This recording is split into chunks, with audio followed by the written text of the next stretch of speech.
Well, welcome back to the most entertaining podcast about coins on YouTube. Yeah. I'm rare coin expert Walt Durham, Industry veteran Ben Parker. and we are the coin guys from Texas. And man, lots been going on, Ben. Gold at a new Yes. all-time high. It's exciting. I mean, this has been going on for the past week, but it goes up, and you think, man, it's great. It's a fresh all-time high, and you kind of expect the sentiment to be everybody to be really excited, as we should be. Yeah. And then there's a little retreat that you expect. We haven't seen that yet. It's like every day it's another all-time high. Right. It's still going up. I mean, So we broke through a key resistance level, and we got to 21. Did we get to the 60s? I think, yeah. So we touched it this morning. Okay. Yeah. So it's date of filming were the 7th of March. So just so we're all on the same page. We're talking Right. about now. But as of today, on the 7th, it got up to 2160, and right now it's at 2157. Right. So, like, you'll have some people who say, well, gold's just too high to buy. But that's kind of not the sentiment that I feel is going on with people who are actively buying in the market. It just feels like, we've talked about this, your 2430 gold prediction by the end of the year. Yeah. And like I said, with a bunch of dealers at the coin show, we talked about, gold's in a bull market for sure. Yeah, And it's just like, it just really is. Now, what baffles me is silver, and we'll get into that. But I had a client reached out to me yesterday and wanted to know my thoughts on, the gold to silver ratio. It's 88 to 1 or 90 to 1. Yeah, I mean, that's it says one of two things in my opinion: either gold's too high or silver's too cheap. Yeah. And just with everything going on with gold, you kind of just feel like silver's too cheap. I mean, realistically, wouldn't you expect to see silver at $30 to $35 right now? That's what makes sense. And I told the story before about, I took a train ride and just bought some silver. Yeah. I don't know why I remember that specifically, but I do. And we've been, silver's been flirting with, that $25, that price range for a while. So we've seen it go up, but I really think it makes sense for silver to be closer to, $30, maybe $32. I don't know why. I don't know. I can't say exactly why silver's so I mean, low. logically, you could say silver could be 48 because you got gold testing all-time highs, and, why couldn't silver test an all-time high? I don't know. But silver right now is at $24.36. That's pretty strong. It's strong. I mean, I want to say we've seen it go from the same time that gold went up. We went from like $22 and some change to, $24 now. So $2 isn't bad, especially if you're holding a considerable amount. Right. You can't be upset about that. And just real quick to cover the others, platinum at $9.25, it's up also, and palladium's, they're keeping that kind of same gap, that distance from each other. So palladium's moving up away from platinum, and it's at 1,059. So I want to see platinum surpass palladium. I think it'll happen this year, but we saw palladium with a 10% increase. Somewhere around there. It had a good little run. Yeah. Well, gold American Eagles right now with credit card through us are 2260 roughly, right? I mean, they're I'm sorry, 2260, 2236. Yeah. Is what they are. And silver American Eagles are $32 with credit card and free shipping on all orders over $100. But is that what you're seeing? Because you're on the trading floor more than I am. Are you seeing people who are loading they're backing the trucks up on silver? Are they still bullish on gold? Like, what is the average person from what you're seeing, being on the trading floor? I would say that people that have been involved with precious metals just across the board were bullish on gold mainly before we saw the price jump in gold to break the all-time high. So they were mainly loading up on gold before then. And it's interesting that now, and also the same thing we also saw some people loading up on silver. I think we had more people buying just bullion silver the first 2 months of this year than we had, I want to say, through the last 2 quarters of last year. Yeah, I'd agree with that 1,000%. It's interesting, and those people that have been paying attention to it, maybe they understood something. They could see, not necessarily the writing on the wall, but a lot of it was, I would say, about 80% of it was gold, and then 20% silver. But it was still a considerable amount of silver. Yeah, I mean, I think I said it last episode. We've seen silver fly out of these doors like I haven't seen probably since 2011. Yeah. 2011 was crazy. There was one time in 2000 when silver made that big run in 2011. We were fielding so many inbound phone calls a day, like it was nuts. I mean, Shane will tell you his arm was getting tired from answering the phone. Yeah, it was nuts. But what I see, from the people that I deal with is, they're ready for it to make a move. And is this the move we've been wanting? Obviously nothing wrong with gold breaking another all-time high. I think poor inflation data is kind of to blame. Yeah, I'm really, just to touch on that real quick, I'm really upset with some of the metrics that they use to track inflation. And without going in like too many specifics, but they've changed a lot of the terminology that they can track inflation with. Right. For like CPI, for instance, Consumer Price Index. A lot of that changed. I want to say it was very late 80s, early 90s, maybe somewhere in there, where you go to the grocery store, you have a shopping cart, and you get, remember the food pyramid?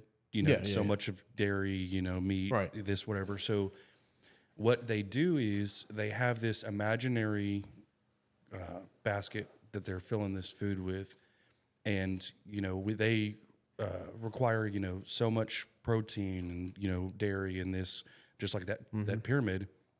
Well, they would take random, or I shouldn't say random.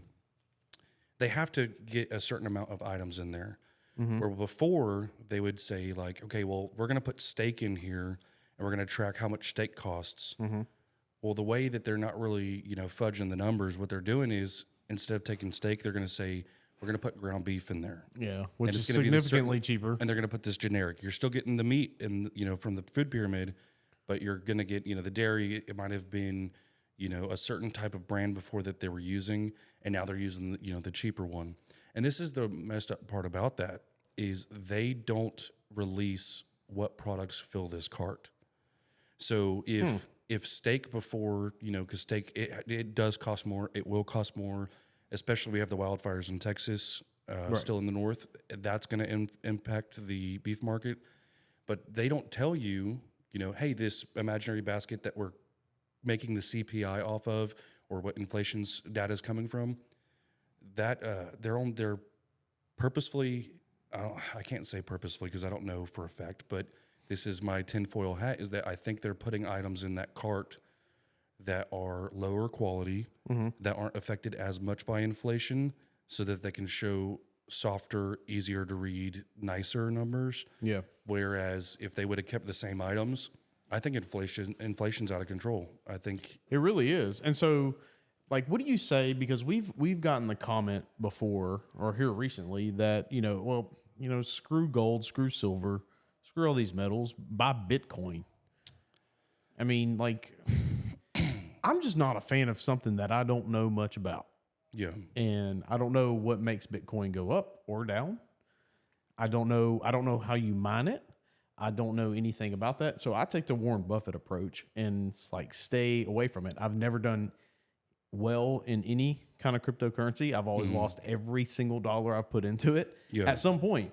I mean, all these people, and that greed factor comes in. I mean, I have so many friends who, when crypto was becoming a thing to, Coinbase accounts and investing in these things, you put money in there and it's like, and it runs up real quick and then it goes away even quicker.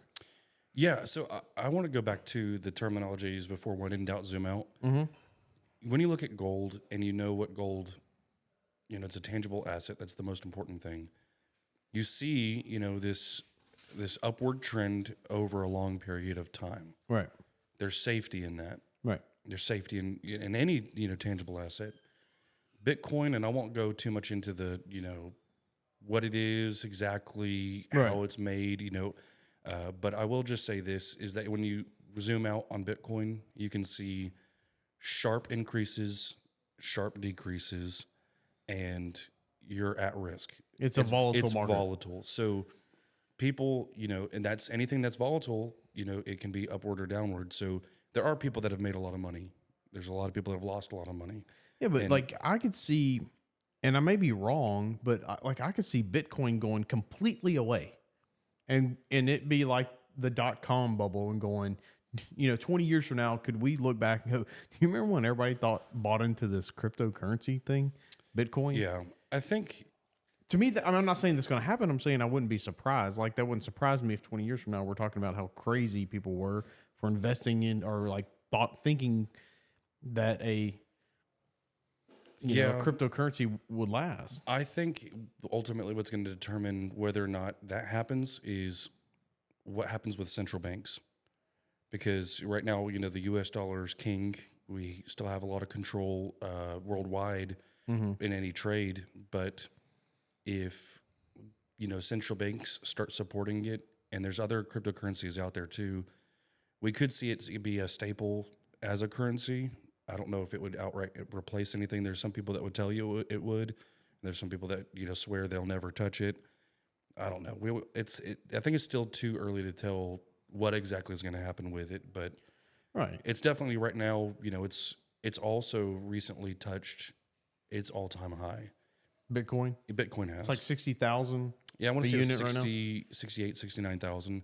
So that scares me too because last time it did that, it also went down. Yeah. So, well, and also, like, what is it? Like I'm in that boat. Like I've totally ignored it, and so I don't know. We could do like 3 episodes just on Bitcoin, because explaining the history, where it came from, or what they believed, because they don't know with 100% certainty who made it.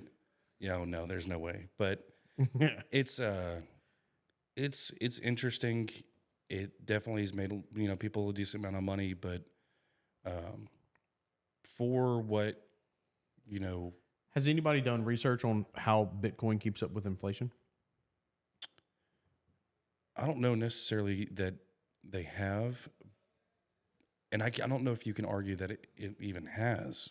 Well, that's what I'm saying. Like, because I read an article many years ago about gold and silver that you buy gold and silver as like insurance. You hope you never have to use it, but you have it. So you really don't want to see gold at $2,100, but when it is, you're glad you have it. People forget that.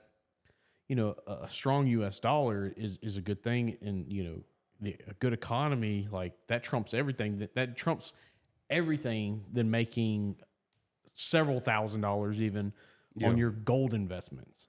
So that's to me that's why we buy gold. It's physical, right? And then again, we here and we're collectors at heart, and we like the historical significance of it, and it's not just a tangible gold amount. No, but it's like I don't understand baseball cards to a certain extent. And I know that's big in collectible hobby or basketball cards or whatever.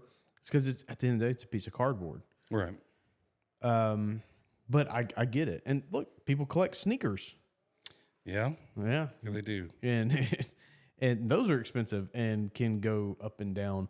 But, gold's just been here. Gold and silver's just been here forever. And they've always been of value. Yeah. It's not, it's not like the tulips. Gold and silver's always had value. Oh, yeah. And it always will. That's the biggest thing. So do you think, okay, so you have people who are starting to come into gold and silver right now. And the baby step is everybody comes into silver, right? Silver is just the most affordable option. And, man, what I'm noticing is just how much lack of information there is out there, or lack of knowledge. It's not lack of information. It's lack of knowledge.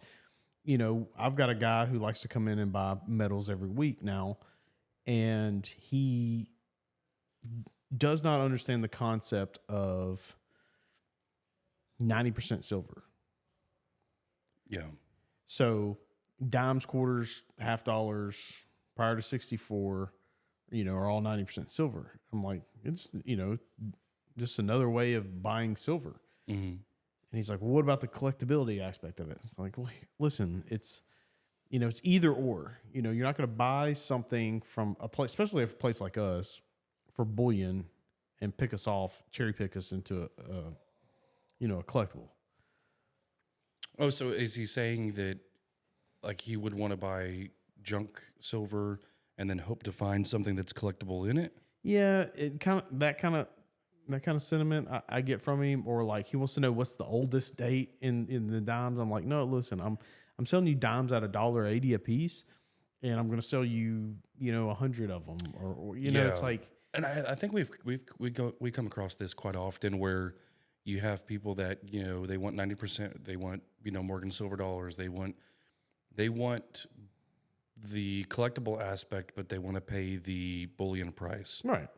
And it's not, just so everybody knows, it's not, you know, separated that way. Yeah. For us, it's you're getting that coin, but it's really just bullion that you're paying. You know, Right. you're getting junk silver, and the Morgan silver dollars. I mean, there's some out there that looked like, you know, you've skipped them down the road. It's still a Morgan silver dollar. You can read the date, but it's not anything that you're going to want to send off to get graded. Right. But it's still a Morgan silver dollar, and I think people want to pay the lowest possible price for an older coin and find, you know, oh man, this is good quality too. You can't pay low, get quality in an older coin. It's just not going to happen. It's an oddity. Yeah. I mean, sure, you might go to a flea market or something and, you know, find a guy who's got, you know, a coin that's, you know, good quality but selling for bullion. But then again, you've got a greater chance of buying a fake. Yeah, and depending on how much he wants to spend, like that sounds more like you need to start metal detecting and what I talked about before, coin roll hunting. I'm trying to get him into Morgan dollars, certified Morgan dollars, collecting them, or at minimum adding key date Morgans, key date piece dollars, stuff like that, as a form of diversification instead of just buying, you know, just, you know, this is a cool silver round, and this is a cool silver bar, and this is, you know, this is a kilo coin. That's cool. And oh yeah, if he just took a little bit of that energy and focused it into one area, you know, you'd be spending the same amount of money, but who knows, 7 years from now, you could have a very, very nice collection. And it's like that story you told about was it your sister that buying bullion random, you know, and then, hey, just do me a favor, buy this one coin, try it out, and what do you know, it performed better than anything else that she has, right?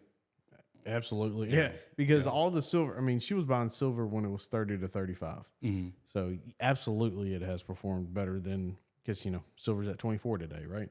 So it's just, it's hard to get people to understand that, you know, in his eyes, you're taking a Morgan, like I showed him a Morgan silver dollar in 63 that we had. I forget which, it might have been an 83.0 or something.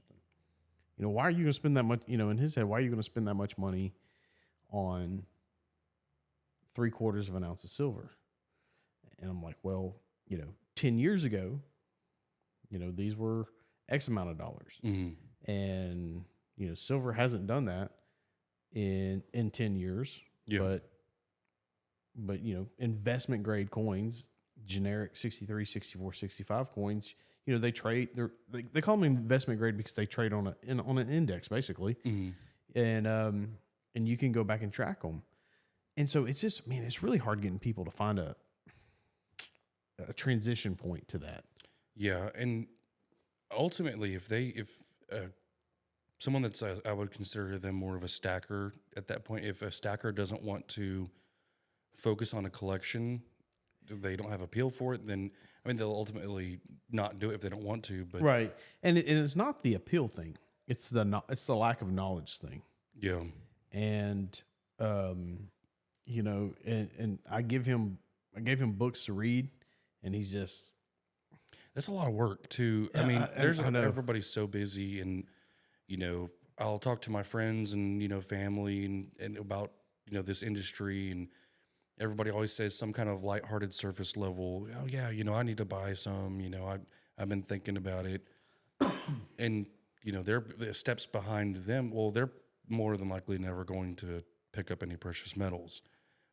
It'd be nice for them to do it. It depends on what they want to do, but for people like that, if you're just buying silver, just get some graded Morgans, try it out for a little bit.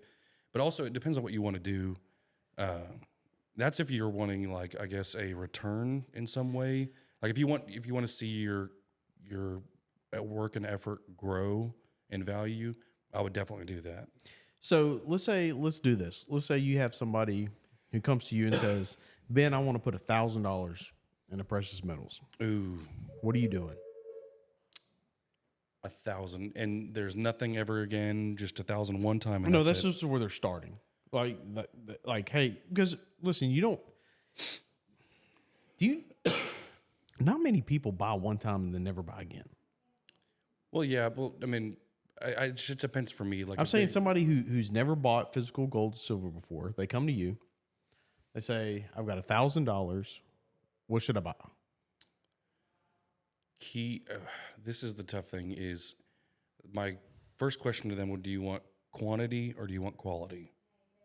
But for somebody who, let's say they say, I'm leaving it up to you. What do you think would be best for me? Oh man.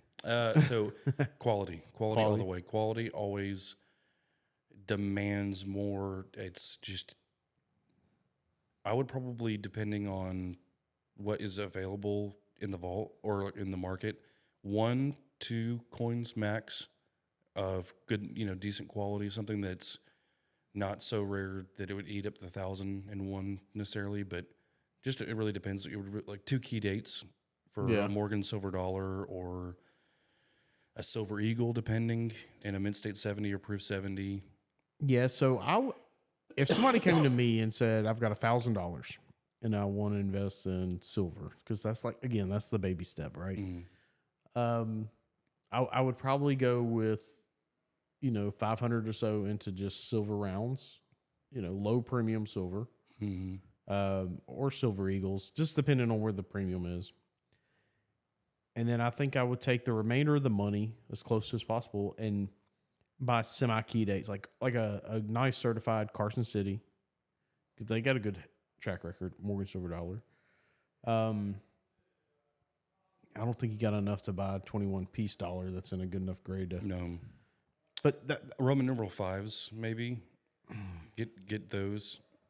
Something in there like that we've seen just over time do well.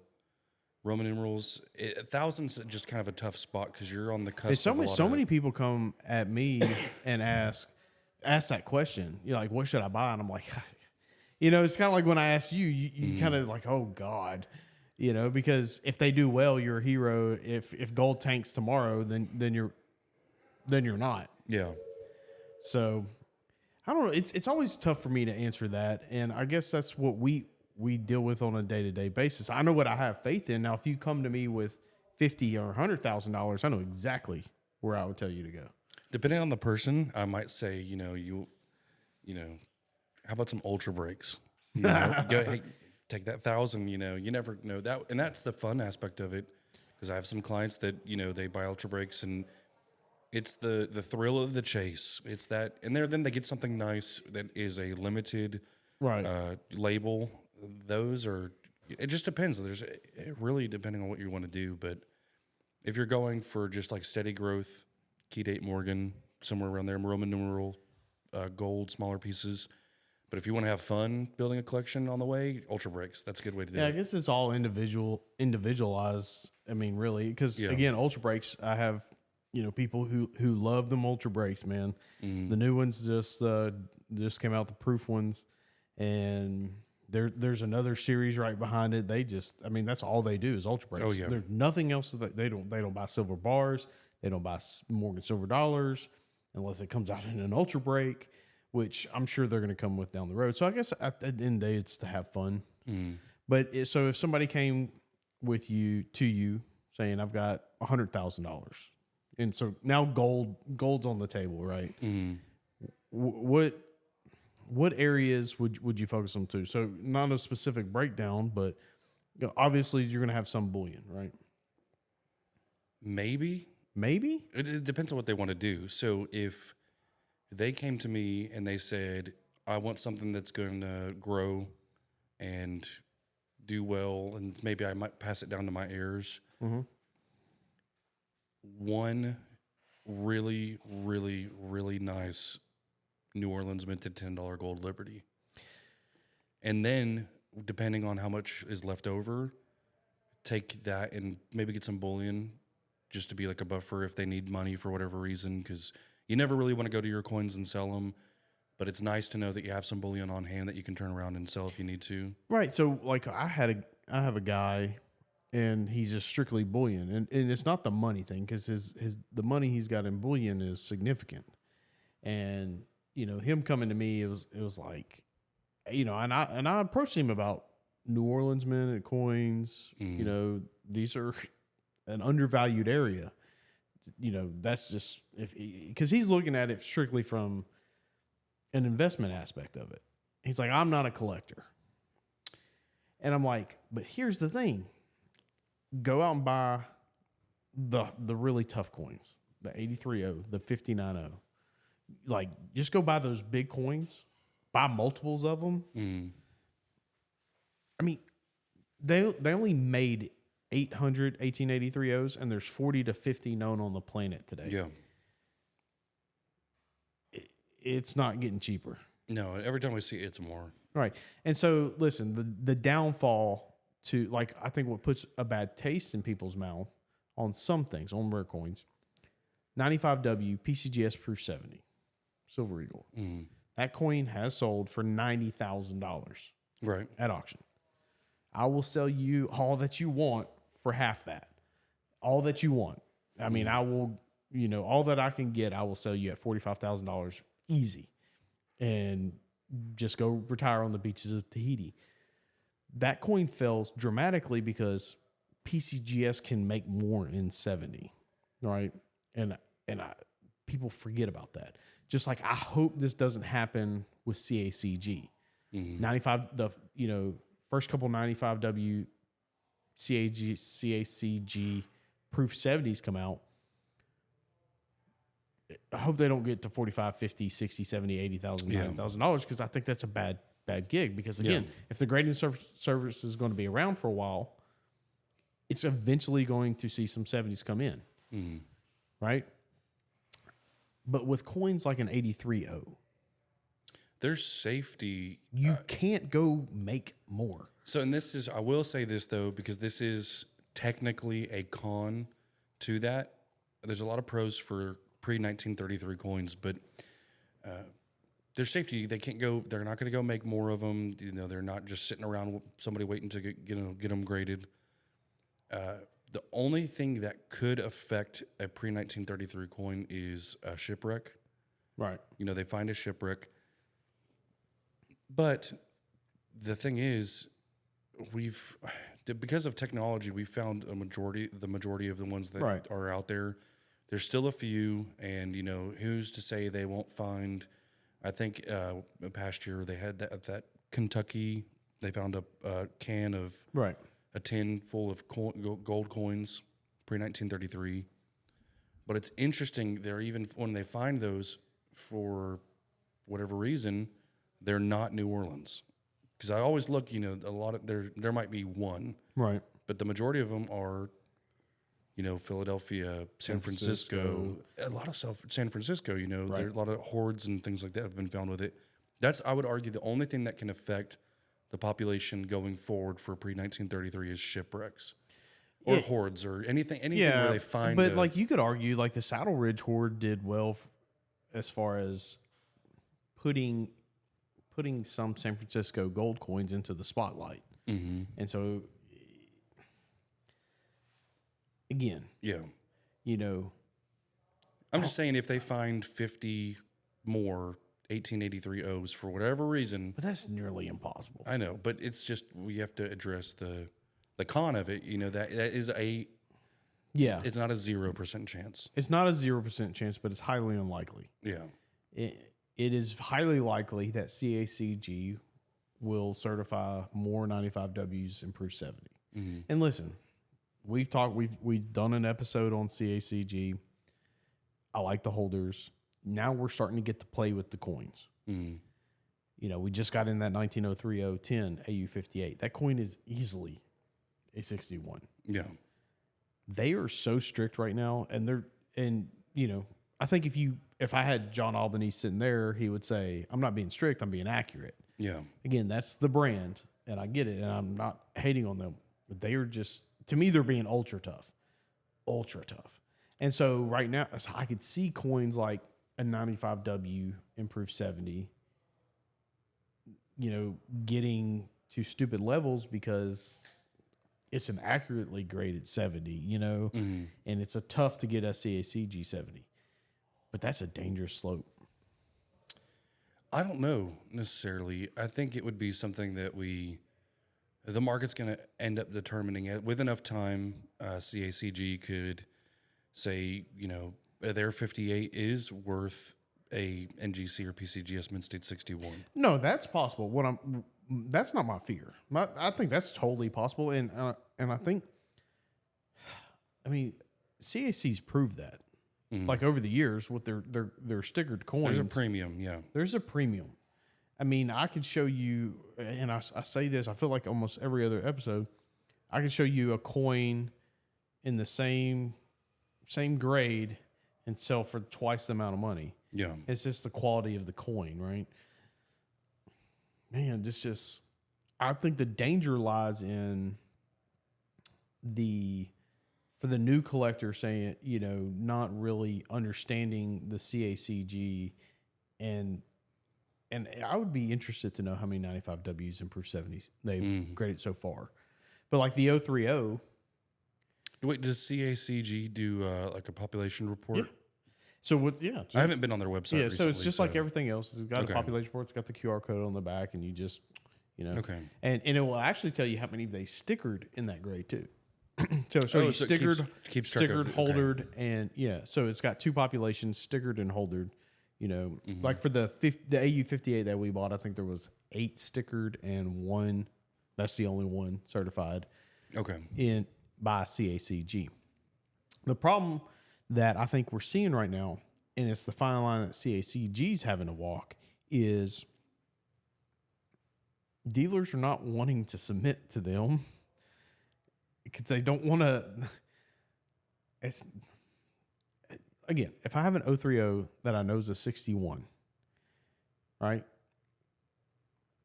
They don't want to send it to them. I get where you're going. Yeah. So they're walking this fine line because there's plenty of videos out there if you want to go do the research. Plenty of videos out there that show people's submission results and how many coins have come back cleaned or just. Yeah. So I don't know. Yeah, I see where you're going. That's if it were me and it was a coin that's never been graded before and I had my own personal collection, what I would do is pick one company and stick with it. Now, purchasing is a little bit different if it's already existing in an NGC and I'm working on a PCGS set.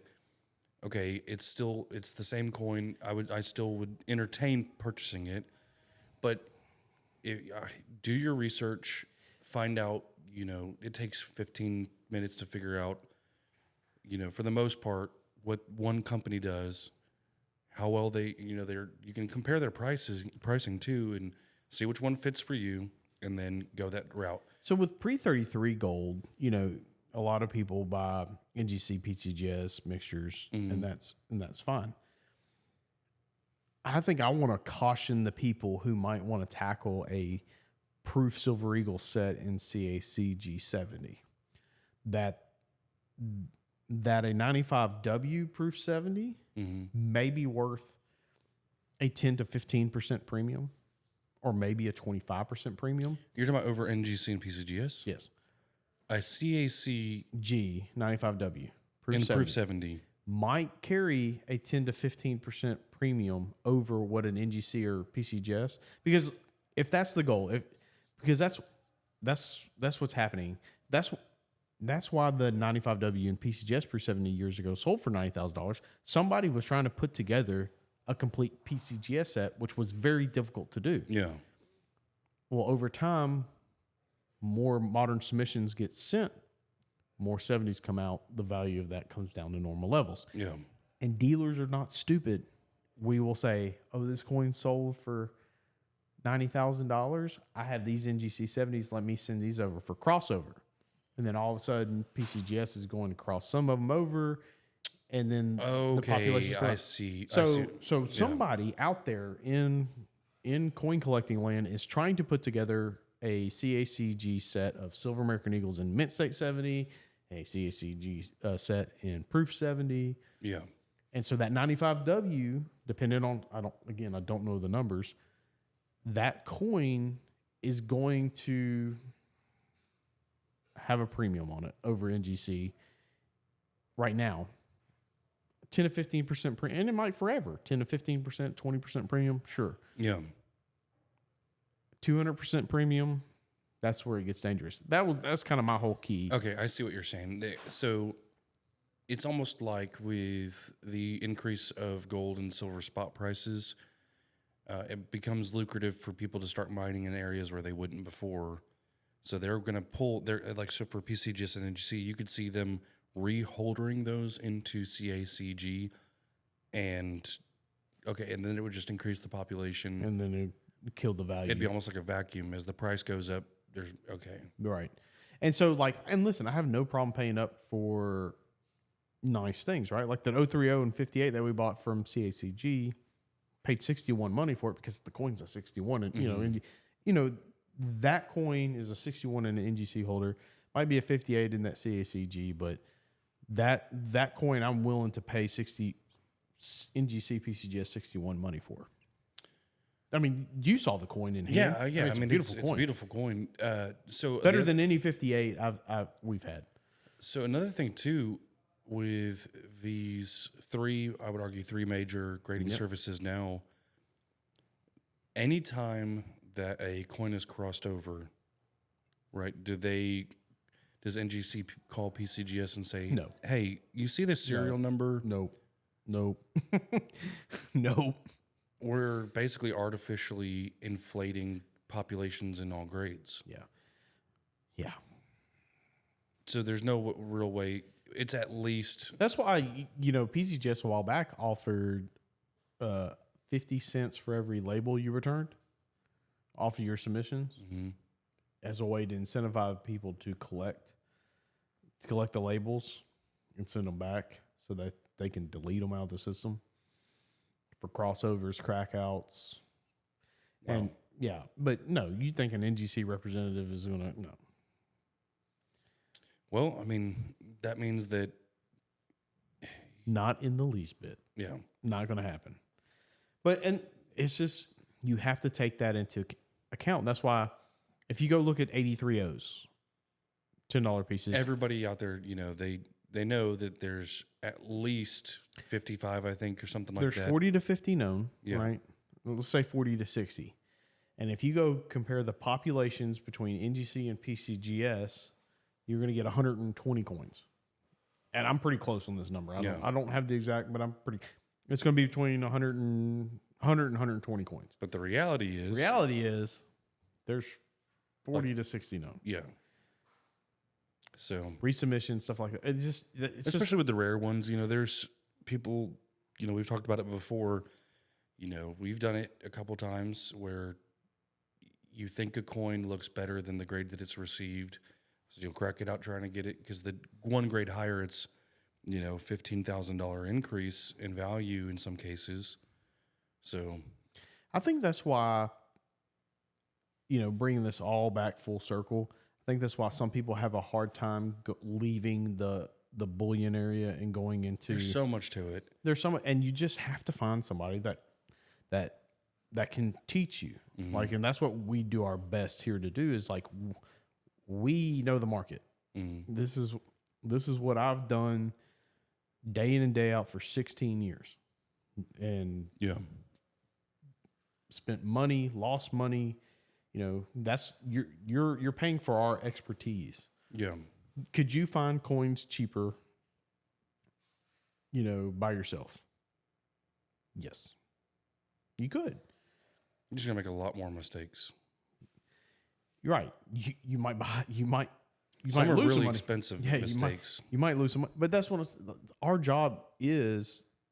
That is what we get paid to do. That's why we make money. We make money to advise.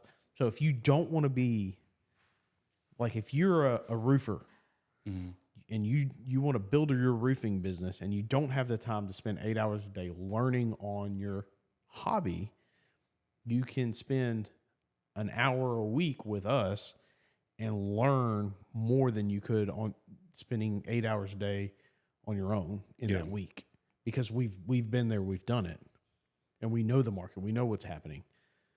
We know right now that, hey, if you're a gold Buffalo buyer, gold American Eagle and proof buyer, well, premiums are down right now. I know that. I don't have to look at anything. Yeah. I get this. I get the feeling. I see the market day in and day out. You see me on my phone all the time. I'm looking at for sale posts, buy posts. I'm like, we know it. So working with a good dealer can really change. It can make a huge difference. Yeah, and avoid some really costly mistakes. So one thing I did want to mention earlier, but I just didn't say it at the time, was we were talking about, with the spot price, what on gold alone, what it's been doing. One thing we got to do too is we need to adjust for inflation. So there's a graph out there. You can look at a historical chart for gold, and adjusted for inflation after the '08 crash, going into 2011, that area. Okay. Adjusted for inflation, it went over 2,400. Gold did. Oh, okay. So you could use that as a tool to argue also that, us being at 2,150 right now, we really should be over 2,400. Well, not that we should be over, but we have the potential to be over 2,400. So that's where I originally got that 2,430 from. Is that's a safe bet. So if you're looking at the market and your gold's at an all-time high, man, I should avoid it. I wouldn't necessarily say that. What do you think? Yeah, I mean, listen, I'd be aware that gold's at an all-time high. Again, that's why personally, when it comes to my money, my personal stuff, I like rare coins, because so much, if Biden comes out tomorrow and says we're doing away with the penny, what the hell's going to happen to gold? Like, I mean, something as stupid as that. Yeah. If Trump gets elected in November and Supreme Court rules that he can't be president for something, who knows? What's going to happen to gold? Exactly. Well, that would, if you're in a rare coin, then you're protected too, because say the spot price goes down dramatically, it might affect the coin a little bit. A little. But, the main reason people are buying it is they're collectors. And I'll tell you this, when gold does well, like when gold's like really move like it is, rare coins are cheap. It's just hard. And when gold's kind of being blah, like when Trump was in office, gold was kind of it was just high, but it was just blah. The stock market was doing really well. Yeah. Rare coins did phenomenal. Everything's up right now. I mean, when the stock market, people have more discretionary money for their hobbies. That's big time investors. They're like, hey, I've got this money. I'm going to park it here. I was talking to a client late yesterday, and he said, I won't say the firm, but some other place called him and said, you need to sell every single stock you've got. The market's crashing. You just doom and gloom. And I stopped and I said, well, relax a little bit. The stock market very well could be crashing. Who knows? To speak on it as if already, that's really fishy. I said, don't go sell everything that you have, because I talked to him and said, what have you been doing for the last 4 years? You're in dividends. You're getting dividends from these stocks for a reason. It's a source of income for you. And that's what you've been building your collection on. You've been taking this little bit of money that you get in and you're building this collection. If you would have sold them, all your stocks a year or two ago, then where would you be, now? You wouldn't have half the collection you have. So you have to do, you need an advisor for your stock portfolio. Yeah. You need an advisor for your coins and precious metals. You need a contractor you can trust. Right. You need everybody's got a guy. I've got a guy that, if something happens with electrical in my house, I've got a guy. Right. You don't go to a plumber for advice on electrical. Exactly. And so don't let the gold guy tell you that you should sell everything in stocks. That doesn't make any sense. Yeah. And vice versa. Don't let the stock guy tell you don't need any gold. Yeah, because that irks me just a little bit because you need, especially the one thing too is like as you get older, even your stock guy will tell you need less volatile things. Well, they're just talking about the stock market. Well, they completely omit precious metals because they don't make money. They don't do dividends, you know. And I get that. And that's why you don't put 100% of everything you have into cash or gold or stocks. Like you have a portion in each. Yeah. But newsflash, in case you didn't know this, if you have $1 million with a financial advisor, most of them make about 1% off of that money. That's what that's their fee. Mm-hmm. If you take that $1 million down to $700,000, you took money away from their business. With us, if you have $1 million in gold coins, $1 million in silver, $1 million in rare coins, and you sell those million, you have taken $0 from our yearly revenue. Yeah. 0.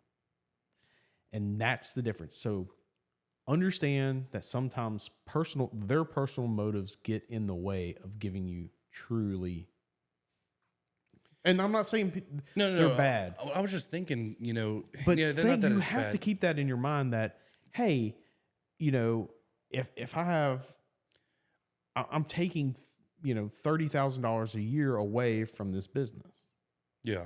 I think the only time primarily that I've said, for clients not to ever sell a coin, say they need money for whatever reason, I'll tell them, hey, you might not want to sell it yet. It's just because you're advising, but there's no benefit for you. I don't benefit from it. If anything, sell me your coin. I'll turn around and be able to sell it to, somebody else for you. But it's that with everything going on, my sentiment overall is that we are far from over. And that's the biggest thing is you look at the market, all-time high. I think we got a long way to go. So if you are planning on selling, this is my opinion. Don't take this as financial advice in any way, shape, or form. But what I'm doing is I don't plan on selling anything anytime soon. All right. But that's my outlook on it. But I think that's about it for today. Yep. Of course, if you have not yet, you want to hit the subscribe button, hit a thumbs up, and I think that's it. Yeah. And leave us some comments. We like the comments. We actually do read them. The graphic designer sends it to us in an email every time we get new comments and stuff. So you have ideas about episodes, you want us to talk about something, you want us if there's a topic you want to hear about, I want to know more about this, do that. But the main thing is make sure that you enjoy your coin collection and buy some coins from us. I'm playing. But until next time, guys. Yep.